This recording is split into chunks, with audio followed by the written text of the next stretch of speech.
कि पाकिस्तान तहरीक इंसाफ के जो 103 कारकुन और रहनुमा जिन पर पे के आर्मी एक्ट के तहत मुकदमा दर्ज किया गया है, आर्मी एक्ट की वायलेशन की खिलाफ वर्जी है उन पे, बुशरा बीबी या इमरान खान की जो बहनें हैं उनकी रिहाई किसी डील का नतीजा है। मेरा ख्याल है कि पाकिस्तान में जो इंसानी हकूक की सूरत हाल है, प्रेस फ्रीडम की जो सूरत हाल है, उस पर बहुत से सवालात उठाए जा रहे हैं। ये पिछले दिनों पाकिस्तान में बहुत से गैर मुल्की डेलीगेशन आए हैं। इस वक्त भी एक डेलीगेशन पाकिस्तान में मौजूद है।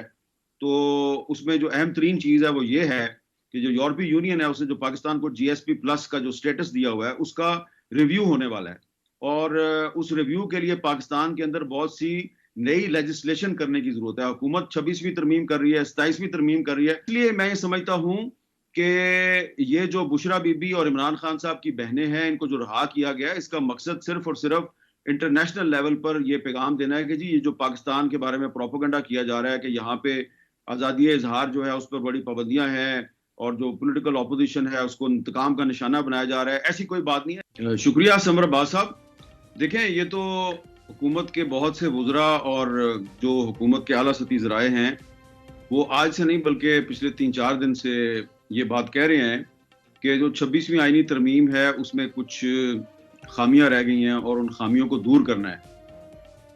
लेकिन जो मौलाना फजलुर रहमान और बिलावल भुट्टो साहब के जो करीबी ज़राए हैं उनका ये दावा है कि दरअसल जो 26वीं आईनी तरमीम के लिए जो पहला मुसवदा था, जो पहला मुसवदा बिलावल साहब को, मौलाना फजलुर रहमान साहब को हुकूमत की तरफ से दिया गया था, उस मुसवदे में मौलाना साहब ने और बिलावल साहब ने बहुत सी तब्दीलियां करवा दी थी। बिल्कुल। और अगर आपको याद हो तो उस मुसवदे में आर्टिकल 243 जो है उसमें भी कुछ तरामीम की गई थी, आर्टिकल 8 में भी कुछ अहम तरामीम की गई थी। तो बिलावल साहब ने और मौलाना साहब ने पीटीआई वालों से भी मशवरा किया, तो न सिर्फ आर्टिकल 8 और 243 में जो हुकूमत की जो मुजवजा तरामीम थी उनको ड्राफ्ट में से निकाल दिया गया, बल्कि और भी बहुत सी चीज़ें निकाल दी गई। और फिर जो है एक ऐसा ड्राफ्ट जो है वो सामने आया जिस पे मौलाना साहब ने, पीटीआई ने और बिलावल साहब ने इत्तेफाक कर लिया। बिल्कुल। लेकिन बाद में पीटीआई जो है वो बैकआउट कर गई। तो अब जो मुस्लिम लीग नून के ज़राए हैं उनका ये कहना है कि जो ड्राफ्ट पहला ड्राफ्ट था उसमें तमाम चीज़ें तो वापस नहीं वो लाना चाहते, लेकिन कुछ चीज़ें ऐसी हैं जिनको कि वो वापस लाना चाहते हैं, क्योंकि उन्होंने तो वो तब्दीलियां इसलिए कबूल की थी कि ऐसा तासुर दिया जा रहा था मौलाना साहब की तरफ से और बिलावल साहब की तरफ से कि शायद इस पे एक इत्तेफाक राय हो जाएगा और कंसेंसस के साथ तरमीम आएगी। लेकिन आखिरी वक्त में जो तहरीक इंसाफ है उसने जो तरामीम करवाई वो तरामीम कर दी गई, लेकिन फिर वो उन्होंने उस 26वीं आईनी तरमीम का जो फाइनल ड्राफ्ट था उसको सपोर्ट नहीं किया पार्लियामेंट के अंदर। तो अब वो कहते हैं जी कि हमने वो जो चीजें पहले निकाल दी थी कंसेंसस अचीव करने के लिए, लेकिन कंसेंसस नहीं हुआ, अब हम उनको वापस लाना चाहते हैं। तो अब इस पर मौलाना साहब के साथ तो हुकूमत की अभी तक बाकायदा बातचीत नहीं हुई, लेकिन 27वीं आईनी तरमीम पे बिलावल साहब की कुछ ना कुछ बातचीत हुई है और अभी तक बिलावल साहब ने कोई हुकूमत को पॉजिटिव रिस्पांस नहीं दिया। अब 27वीं आईनी तरमीम के लिए ऐसा लगता है कि जो नए चीफ जस्टिस हैं याहिया अफरीदी साहब, वो शायद उस तरीके से हुकूमत की मदद नहीं करेंगे जिस तरह के काजी फाजिसा साहब खुल्लम खुल्ला मदद कर रहे थे, और बिलावल साहब भी उस तरह से 26वीं आईनी तरमीम को मंजूर करवाने के लिए तो उन्होंने एक रोल प्ले किया, लेकिन 27वीं आईनी तरमीम को मंजूर करवाने के लिए वो उस तरह का रोल नहीं प्ले करेंगे। तो लगता यह है कि हुकूमत को काफी मुश्किलात अच्छा होंगी। मीर साहब, जो 27वीं आईनी तरमीम के हवाले से राजा राना सनाउल्लाह साहब ने बात भी की है, वो ये कह रहे हैं कि उसमें मिलिट्री कोर्ट्स पर अगर इत्तेफाक की राय हो गया तो फिर वो लाई जा सकती है उस हवाले से तरमीम। मौलाना फजलुर रहमान साहब भी आपके इल्म में है कि वो भी रजामंद हैं मशरूत तौर पर कि अगर 1 साल की सनसेट क्लॉज के साथ अगर मिलिट्री कोर्ट्स बनाई जाती हैं तो वो इस पर राजी हैं, तो फिर कम से कम मिलिट्री कोर्ट्स पर तो लगता है कि इत्तेफाक की राय हो जाएगा।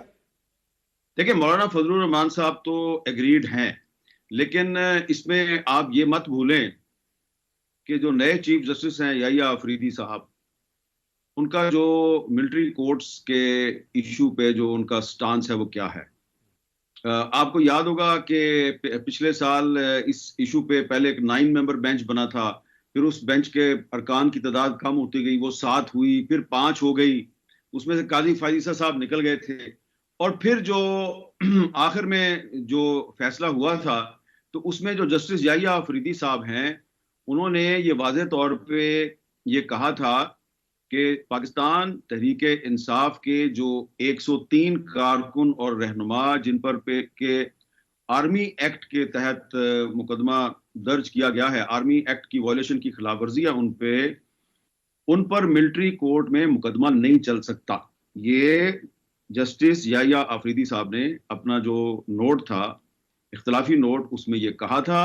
उन्होंने जो बेंच था जिसको हेड जो है उस वक्त शायद बंदयाल साहब कर रहे थे और मुनीब अख्तर साहब जो हैं वो उनके साथ थे, उनकी सारी जजमेंट से तो उन्होंने इत्तेफाक नहीं किया था, लेकिन उन्होंने कुछ हिस्से जो हैं उनसे इत्तेफाक किया था। और उसमें यह बड़ा अहम था कि जस्टिस याहिया अफरीदी साहब ने यह कहा था कि किसी सिविलियन पर Pakistan army act military court में मुकदमा नहीं चल सकता। तो ये नए चीफ जस्टिस साहब की ये बड़ी एक वाज़ेह ओपिनियन है, अब उसको चेंज तो नहीं कर सकते ना। तो अगर मौलाना फजलुर रहमान साहब जो है वो 1 साल की सनसेट क्लॉज के साथ एक्सेप्ट कर भी लें और कोर्ट में जो है वो कोई पिटीशन दायर कर दे, तो फिर आप क्या करेंगे?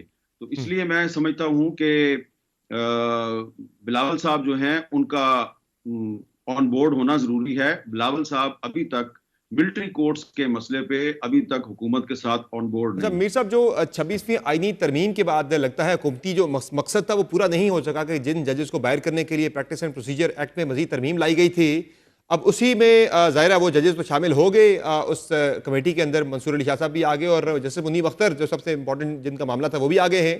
अब कोई खबर आ रही है कि मजीद तरमीम लाकर जो है इसी एक्ट के अंदर सीनियरिटी को भी फिर से रीडिफाइन गवर्नमेंट करने जा रही है और सीनियरिटी जो है वो जैसे ज़मीनुद्दीन खान से ताकि शुरू की जा सके और आईनी बेंच के अंदर ताकि इन जजेस की इंक्लूजन ना हो सके जिनको गवर्नमेंट नहीं चाह रही। देखिए, अब ये फैसला तो चीफ जस्टिस ऑफ पाकिस्तान ने करना ना।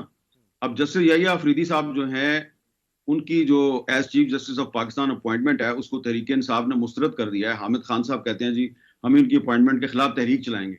तो एक तरफ तो जस्टिस याहिया अफरीदी साहब जो हैं वो तहरीक इंसाफ और उनके हामी वकला का एक टारगेट है, और दूसरी तरफ अगर हुकूमत जो है वो अपने ही बनाए हुए चीफ जस्टिस ऑफ पाकिस्तान जो है उसके फैसलों को अहमियत नहीं देती, और प्रैक्टिस एंड प्रोसीजर जो कमेटी है उसमें अगर याहिया अफरीदी साहब ने मंसूर अली शाह साहब को और मुनीब अख्तर साहब को शामिल कर लिया है, तो ऐसा लगता है कि नए चीफ जस्टिस याहिया अफरीदी साहब जो हैं वो जजों में एक यूनिटी पैदा करने की कोशिश कर रहे हैं। जो काजी फायजीसा साहब के दौर में जो जुडिशरी का जो मजाक बना और जुडिशरी की जो एक क्रेडिबिलिटी खराब हुई है अवाम नास की नजरों में, तो याहिया अफरीदी साहब अब उसको बहाल करने की कोशिश कर रहे हैं।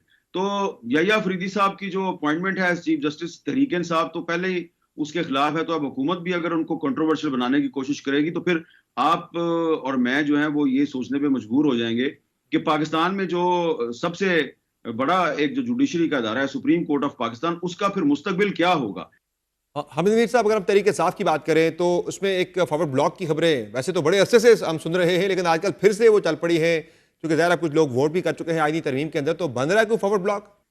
समर अब्बास साहब, मैं जब से सहाफत में आया हूँ, मुझे को 35 साल से ज्यादा हो गए हैं जर्नलिज्म में, जो भी हुकूमत होती है ना इक्तदार में, जो भी पार्टी इक्तदार में होती है या जो भी डिक्टेटर इक्तदार में होता है, वो कोशिश करता है कि जो उसकी ऑपोजिशन है, ऑपोजिशन की जो मेन पॉलिटिकल पार्टी है उसके अंदर एक फॉरवर्ड ब्लॉक बन जाए। हर किसी ने ये काम किया है।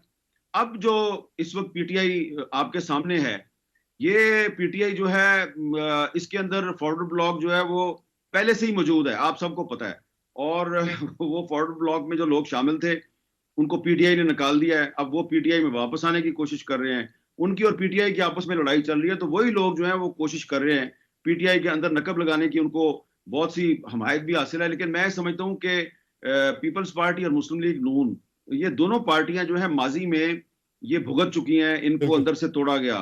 नून के अंदर से काफ बनाई गई, पीपल्स पार्टी के अंदर से पैट्रियट बनाई गई, शेरपा ग्रुप बनाया गया और बहुत से ग्रुप बनाए गए। तो इन पार्टियों को इस रुझान की हौसला शिकनी करनी चाहिए। पीटीआई के अंदर से भी जो एक फॉरवर्ड ब्लॉक निकाला जाएगा उसकी आवाम के अंदर कोई एक्सेप्टेंस नहीं होगी। तो ये जो तहरीक इंसाफ के अहम लोग हैं, जिस तरह से बुशरा बीबी हो गई, खान साहब की अहलिया हैं, या उनकी बहनों की जो रिहाई हुई है, उसे फैसल वाड़ा साहब तो डील से बड़ा जोड़ रहे हैं, लेकिन आपकी इस पे क्या मालूमात है? थी कोई डील या ढील या मेरिट पे हुई है?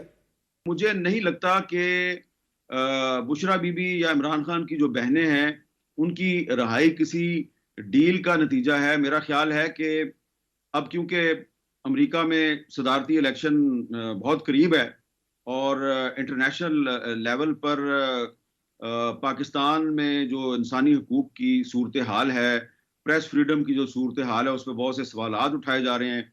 ये पिछले दिनों पाकिस्तान में बहुत से गैर मुल्की डेलीगेशंस आए हैं। इस वक्त भी एक डेलीगेशन पाकिस्तान में मौजूद है।